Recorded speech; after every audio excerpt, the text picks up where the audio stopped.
airport at Longyearbyen. It's a big mountain on the side, and it looks like we are nearing the sunset time. So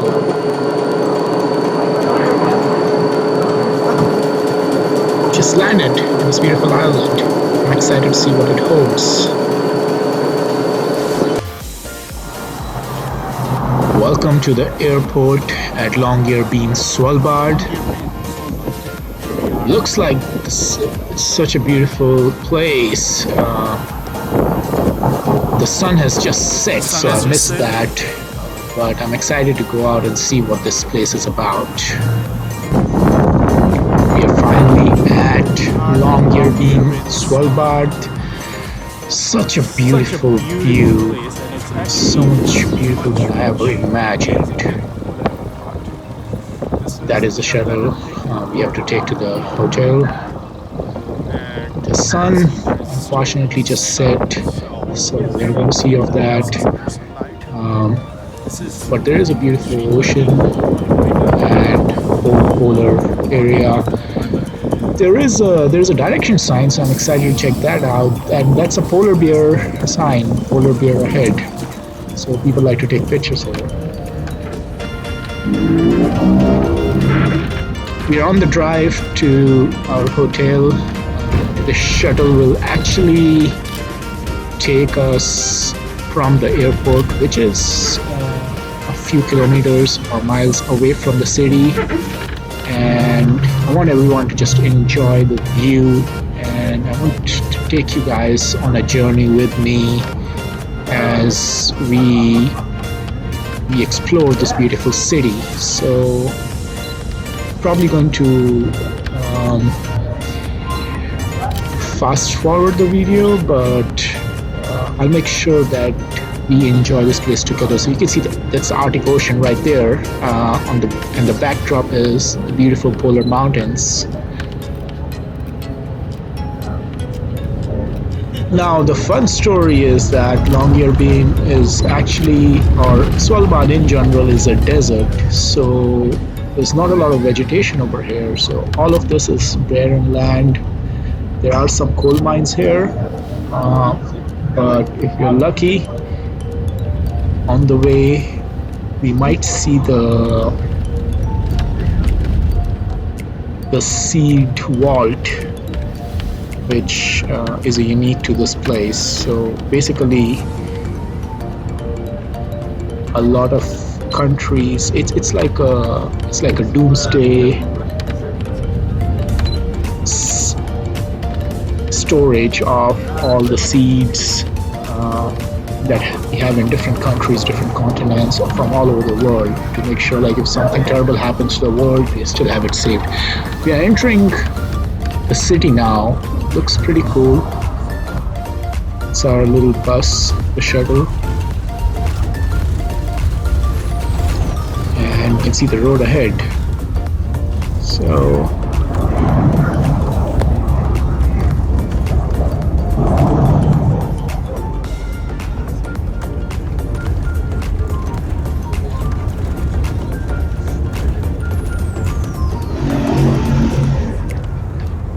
okay, so I switched over to the voiceover, which means that I'm recording this after my trip.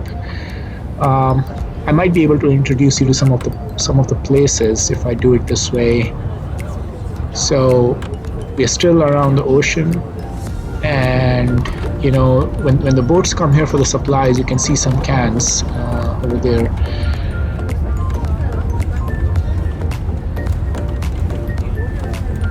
We're approaching the first hotel. It's going to be the Marianne Polarig, which is closest to the airport. There is a funny story about it, that it used to be a coal miner's place and then it became a hotel, but I'll save that for another day. There will be another video of that coming soon. So beautiful, just snow and people trying to survive in the snow. There are some vehicles which I'm very surprised about. I wasn't expecting. I was thinking it would be only snowmobiles and dogs, huskies. So these little shacks that we see, they used to be, I believe they used to be the bunkers for the coal miners, storage units, or I'll have to check what it was, but they used to be for, during the time when coal mines were a big deal over here. They still are in some part, but tourism is more popular. So our first stop is Marianne Polarig.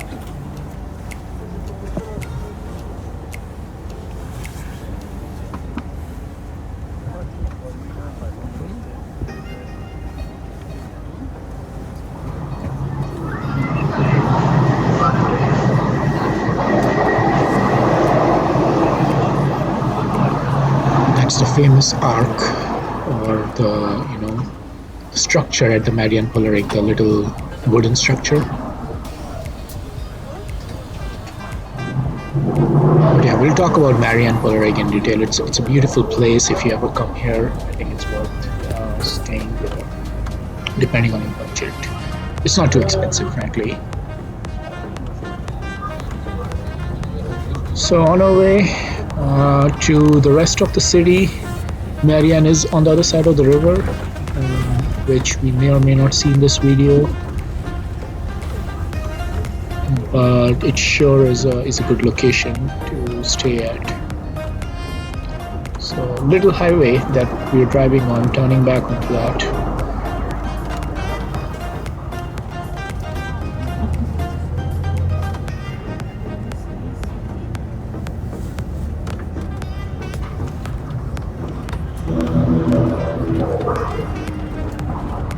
So that building is actually the UNIS, the University of Remote Sensing or something. They basically collect data from the satellite, and there's a lot of research over there. As we get closer to the city, into the main downtown area, there are a few apartments over here.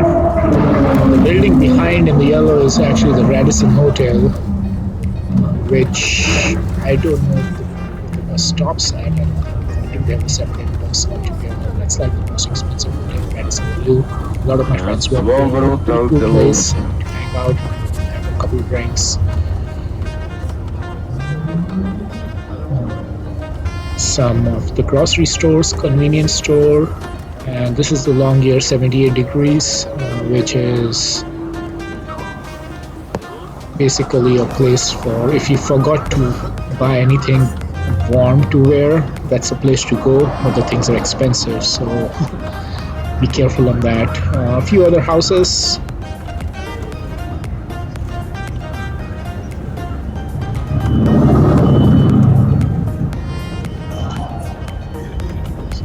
There are a few vehicles, as you can see, which is surprising, but definitely there's a road, so you can expect some of the traffic over there.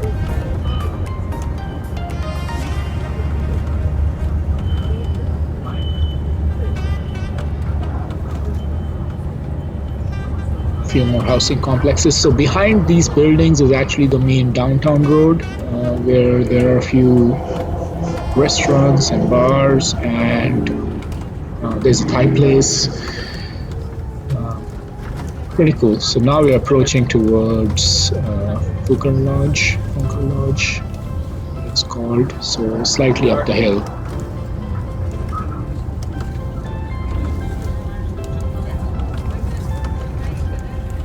Oh, there you see a lot of snowmobiles. Another funny story about Svalbard, there are more snowmobiles in this island than there are people.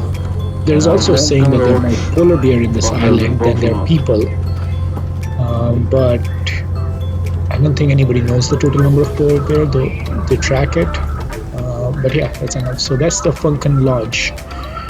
That's another good place. I think it's a little bit high-end, but the restaurant is actually very, very nice. So if you have a date or something, if you want to spend some money, it's a good place to check out on the restaurant and bar. But yeah, a lot of people live here too. And that's going to be the video for now. I have to go to the guest house 1 or 2, but I'll see you there.